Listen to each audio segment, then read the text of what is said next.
Hey guys, before the video starts, I want to let you guys know I am told that I need to tell you guys that if you are really against like opinions and you really can't hold yourself back from slamming a keyboard when someone has their own opinion, then this video is definitely not for you. Please click off of it and go watch other videos of mine, or go watch any other videos you want to on YouTube. It's a free platform. So just letting you guys know I had to do a little bit of an early warning. I was told I had to do that, and yeah, let's get right into the facts. Alright guys, I'm gonna get straight into this, and not many people are gonna probably like me after this, but you know, that's the part of being a small YouTuber. But yeah, I have been having my channel for the past month, and it's been growing rapidly, and I think I have a platform now to speak my mind, mostly because I have a critical background as well. So I'm going to tell you guys a little bit about myself. You guys don't know much about me besides seeing a picture of me that I leaked, because my last Chicago video had saw a reflection of me. So I was like, you know what, they're going to see that anyways, because it has over 100 views. You know, I might as well just show my face, right? So I did that, and I told you guys my name's Huddy, which it's actually Hudson. So that's actually not my full name, but that's my name, Hudson. I call myself Huddy because it's a nickname. So that's all you really guys know about me, but I'm going to tell you guys a little bit more about myself.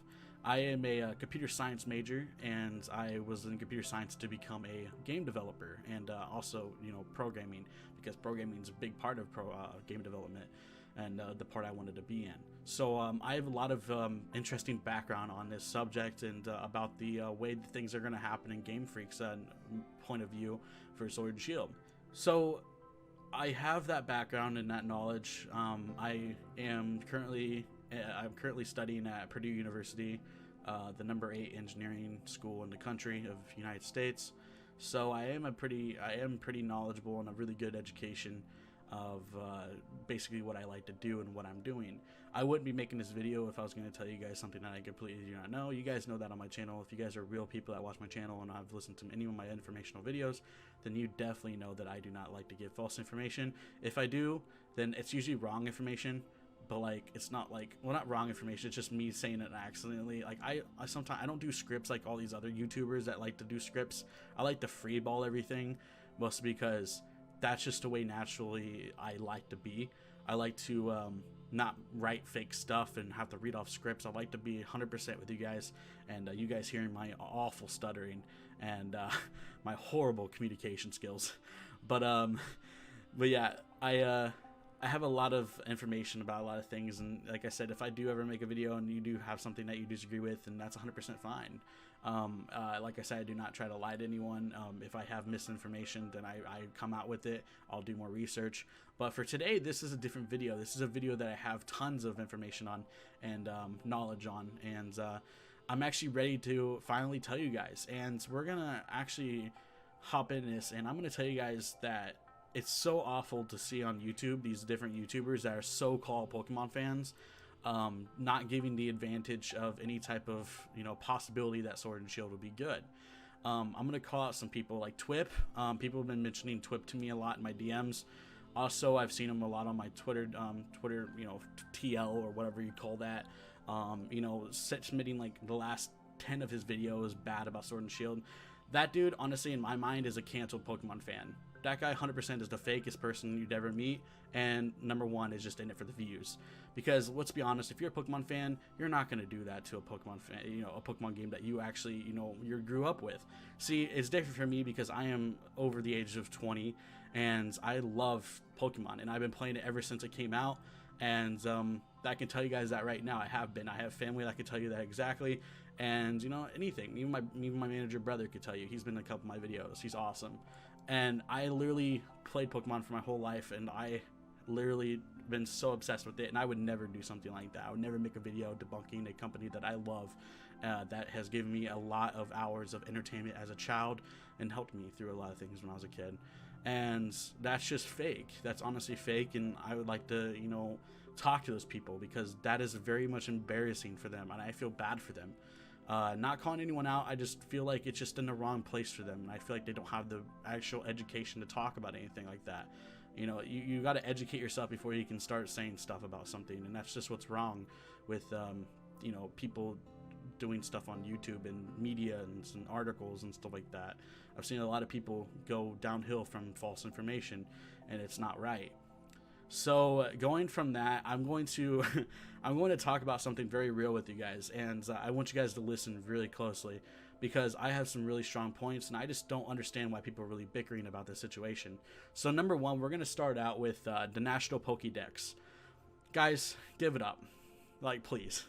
Give it up. This one actually frustrates me the most, because people are so complaining about a game being so shit because it didn't implement all the Pokemon in the other games. Let's be honest, guys, you cannot get the National Pokedex until you beat the damn game first, right? Am I correct? I know this because I've actually played the games, and you unlock the National Pokedex at the end.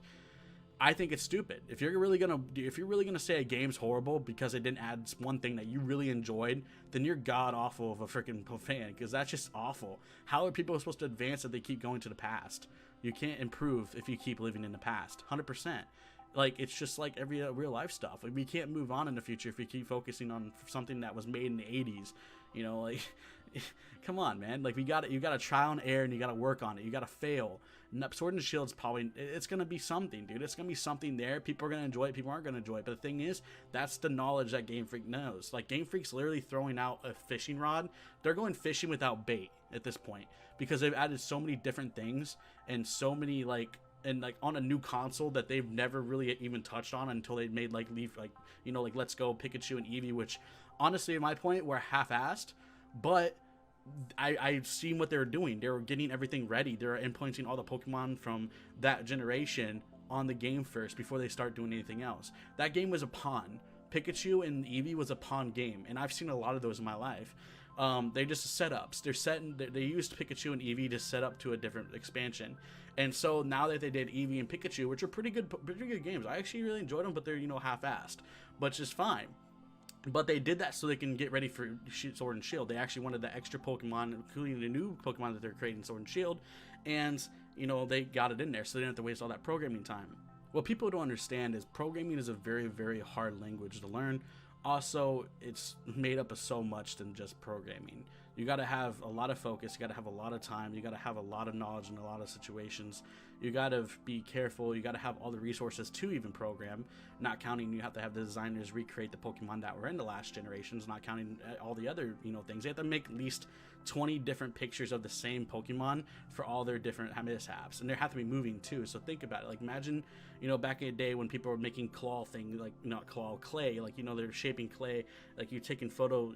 Imagine that. It's kind of like that, like moving pictures, or they use like a Cinema 4D where they do the effects or something like that. That stuff takes time, man. They could be doing it however they do it. I don't know how they do it personally. I've seen people do it like what I said. They just have different pictures. It's like pixelated. It's more like pixels. They put the it's kind of like that, or they do it through Cinema 4D. Personally, I have a little bit of Cinema 4D experience, but I'd rather have the pixel stuff, because I'm more of like an RPG person. I like role-playing games, and I've actually used to have the RPG Maker on Steam, and I actually wanted to make my own fan Pokemon game a long time ago, and I actually ended up making my own fan Pokemon for my final project for computer science class in one of my game development classes, and it was pretty fun. And I actually did it through frames. I went on to Fiverr and actually had someone personally make me like frame by frames pictures of the animations of my characters, and that's a good way to do it, and that's usually how they do it in those old Pokemon games. But nowadays I don't know if they even do it on that or just Cinema 4D, but I could tell you right now it takes time. I even talked to some of the people on Fiverr, and they said it takes them a lot of time to even do that. I didn't get my order from a guy that had 5 stars with 400 ratings. I didn't get I think I ordered like 10 or 15 pictures of that, and it took him about a week, because he has to do all that. They also have to worry about the other Pokemon that they're putting into Pokédex. You guys understand, like, designing and then also putting in putting the Pokemon into the game, adding all those effects and doing all this and that. Programming a character into a game takes a lot of time. Personally, I know that because I had to do that myself. You have to code all the movements, you have to code all the ways, text boxes, crap like that, and just the way the animations work. It's difficult. I mean, if it was a half-assed game, it wouldn't be as much, but we're talking about a new advanced hardware system like Nintendo Switch. I do not personally know how coding works with the game mechanics of a Nintendo Switch. It could be 10 times harder. Usually the more advanced the engines are, the more coding you have to do. Or sometimes the engine that they're using is a little bit more simpler, but they still have to have coding, and everything has to be coded into a certain way. So I know for a fact if they're implementing like what was was it, like, I think Pokemon Go even only has like 300 Pokemon. Why isn't people complaining about a whole national Pokédex on Pokemon Go? Like, they're just adding Pokemon here and there. That's what maybe Sword and Shield's gonna do. You never know. They're only putting Pokemon that they can actually do within time. See, I told my brother earlier, would you rather have a game now or a game 2 years from now? You know, I'll let you guys answer that.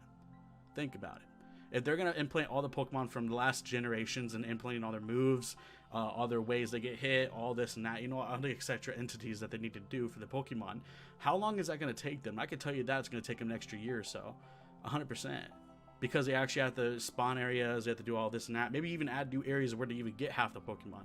You know, and that map on Galar Region doesn't even look that big anyways. Let's be honest, if we wanted the whole Pokédex on that game, that'd be crazy. Well, I mean, I know you can transfer Pokemon from game to game, but where's the fun in that? Like, where's the fun of transferring your Pokemon from Let's Go Eevee to, or like not even Let's Go Eevee, from like, you know, other games to, you know, your Pokemon Go to your game? Like, how is that fun? Like, I don't know. We know what's fun? A good story mode. A good story mode with a good, like, a good feeling, like good battles, good Pokemon, good new Pokemon, a nice environment. And that's where I want to go into next. People are knocking the visuals of Pokemon Let's Go, Pokemon Sword and Shield. And I think that's very unfair. What we are seeing now in Pokemon Sword and Shield is literally like not even a finished project or anything like that. Like, we literally, last thing we ever saw, like any type of visuals, was probably within the last month. And that was like, what, my birthday, June 5th. And then a little bit after that, we saw a little bit of features. We don't even know the second or third evolution of the starter Pokemon, guys. We don't even know that. So how could you quickly judge how a game is if we don't even have the first or second, we don't even have the second or third starter Pokemon evolution, nor do we even have half the graphics that they're even going to implant? Like, think about it. It makes no sense. You can't judge a game when it's not even done. You know, my brother and my family, and I've had a lot of mentors in my life, told me, you know, don't believe in what you read, believe in the results. The results are the only thing that matters, and that's the only thing that's going to matter for Sword and Shield. We can't judge it yet. We can only judge it when it's done. And I believe that, you know, people that are misjudging it right now, doing all this clickbait on YouTube and getting all these views and persuading people that Pokemon Sword and Shield is going to be horrible, I feel like they're the ones that are going to be the most, like, they're going to be the ones that are going to look the most stupid when the game comes out. Because I feel like this game's going to be pretty fun. I feel like this game's going to have a lot of potential. It's a new type of game. We're having raids. We're having Dynamax things. We're having all this Coliseum crap. Hell, I can even see VR even going to Switch. Dude, that'd be awesome sitting there in like a VR. Like, they might already have it. Who knows? You know, imagine sitting there in front of like you're like sitting there like you're actually in like the stadium and like you're playing Pokemon. That'd be so dope. That's what they're setting up for, guys. I can tell you that with the programmer's eye. I can tell you right now that that's what they're setting up for. They want it to be more realistic and having fun. And people, let's be honest here. The best Pokemon games were in like the old games, like 4th gen, 3rd gen, 1st gen. Look at those graphics. You're complaining about these graphics when the best games were the worst graphics? Come on, guys, the graphics don't matter. Let's look at freaking Call of Duty. The graphics are amazing, but yet the game's still shit, right? Like, the game's still crap over there in Call of Duty, but yet we're still complaining about how water looks and how the grass looks and how the environment looks. Hell, dude. Like, that doesn't matter to me. It's the story mode. It's just the environment of playing Pokemon. It's the environment of having fun, going out, hang out with friends, catch some Pokemon, you know, eat out outside, you know, get on your Nintendo Switch in front of a nice sunset, you know, play some Pokemon Go. Dude, it's all that matters, man. You guys are so negative, and it makes everyone so sick, and it makes everyone so depressed because we're now in a day and age that we do nothing but get bad news. Like, we need some good news, and that's why our community in the Pokemon community is such a positive community, because we escape from reality. You know, Pokemon, when I was a kid, helped me with a lot of things, and it helped me escape from a lot of things to the point that I couldn't be more thankful for the developers of Game Freak and, you know, anything else, because they've literally gave me a platform where I can express myself and actually control something. And that's what Pokemon always has been, and that's what they're going to be doing. They don't care about no damn graphics. Let's be honest here. I don't care about no graphics. You know what I care about? A beautiful story mode. A beautiful story mode where women have, you know, women are taking over this Galar region, am I right? Like, come on, let's go. You know, we got a girl professor now. We got more girls professors now. We got more girl characters, you know, stuff like that. It's just so amazing. Like, the community should be happy, you know, that we are the most peaceful community. And now look at us. We're like turning on our own godfather, like the Game Freaks. Like, we're the kids of Game Freak, but yet we're turning on him. It's like we're slapping him in the face saying, hey, one bad game. Oh my God, look at X and Y. I know a lot of people that love X and Y. 100%, I'm with you. I do not like X and Y, but I don't hate it. Hate is such a hard word, man. Like, I don't know. People hate it, and like, dude, I don't know, man. Like, hate is such a hard word. Like my brother said, you're spending more time hating something than you are loving something, and that's why I feel like you guys are wrong. I dislike X and Y, but the thing is, I still played it. I have friends that play. I have people on Twitter that still love it, but yet you don't see me like sitting here like, oh my god, like X and Y was horrible, you know, this and that, and you know, this and that. No, I'm like, okay, let's go see what the next game's gonna be. Dude, Sword and Shield is a stepping stone, man. They're throwing bait. They're literally throwing bait in the water and seeing how we like it, so they can make the next game 10 times better. You guys ever heard of have you guys ever heard of failure? Like, I think people are just scared of something failing than, you know, anything. Like, I'd rather have a game fail and then them learn and make a badass game next year. I'd rather that happen, because I have patience and I know that Game Freak can take some shit out of their ass, because they've literally entertained me for the last 20 years of my life. And it's just amazing, and that's all I'm going to say today, because I'll get worked up if I talk more. So this has been my intake on Sword and Shield, and the reason why I talked about it, you know, I just had a lot more knowledge in a lot of things, and I just wanted to spread it to you guys and actually see, you know, all this. Now, I wasn't going to go into detail. If everyone thought I was going to go into detail because of my education, I'm not. I'm just telling you guys my point of view, because I've seen developers and I've even made my own game before, to the point that I understand how things work. So thank you guys if you did listen. Leave a like if it did happen. If I can get to like 15 likes, dude, I'm going to drop an awesome video, because we're almost at 100 subscribers anyways. So that's pretty dope. But my video is going pretty long right now, so I'm going to have to end it here, guys. But thank you guys for watching. It's been your boy PokeGeek. Peace.